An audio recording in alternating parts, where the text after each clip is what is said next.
So yesterday we were talking about how we can avoid overfitting, which is a problem in supervised learning, by creating a notion of training set and a test set. So what did we do? We created 80% of the original data. We tried to train and get a model, then use that model to predict in the original 20 set the 20% randomly sampled data. We try to create a test bed and see how well it is able to predict for the already labeled data in the test set. And that gives you confidence whether what is the kind of accuracy in terms of prediction it can do for future values. So here we talked about two different techniques. One was you doing a training and test in terms of percentage of data randomly sampled. You take 80% of the data, call it training, get the model, test it on the test set. Another way is what we call as cross validation. Cross validation is a very important approach in statistics where what they say is instead of you depending on just one pass of an 80-20, which is you're taken 80% sample data as training and then remain 20% as test, why don't you create a possible way by which you create, say, 10% test, 90% learning, training, then you divide the whole data into 10 partitions. Out of the 10 partitions, you take one partition as a test data once and the remaining 90% as the training sample. You train the model, test it on this 10%, and then you rotate with each of the 10% like this. Then you take the average of the function you generated.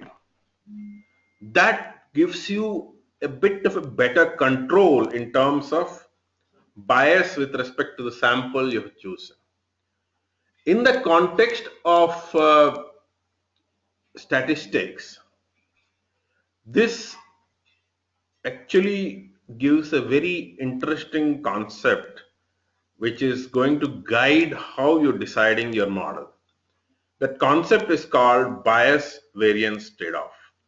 So while explaining overfitting, I told you, right, if you take 100% of your data, put it as training set, generate your sample, the problem will be in terms of how you are able to predict future when new data comes in. That is where you're taking too much, there is high bias towards your original data.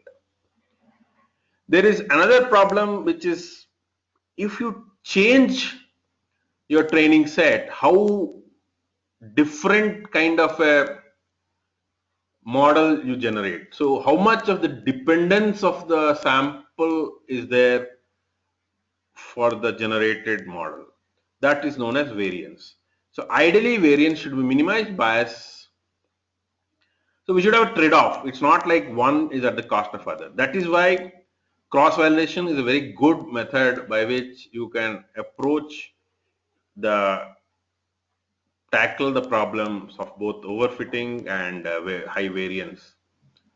And in supervised learning, it is very important that you not only work with different training and test combinations, but you also should work with different algorithms. So you tried Bayesian, for example, in the past data. You can try Bayesian, you can try linear regression, you can try an SVM, you can try a decision tree. Different algorithms should try and identify what is working best for your data set, and then you can choose the particular algorithm as per your convenience. Okay, so that is why it's very important for us to understand that when you're working with supervised learning, you create a right partition of training and testing and do a thorough analysis of different algorithms.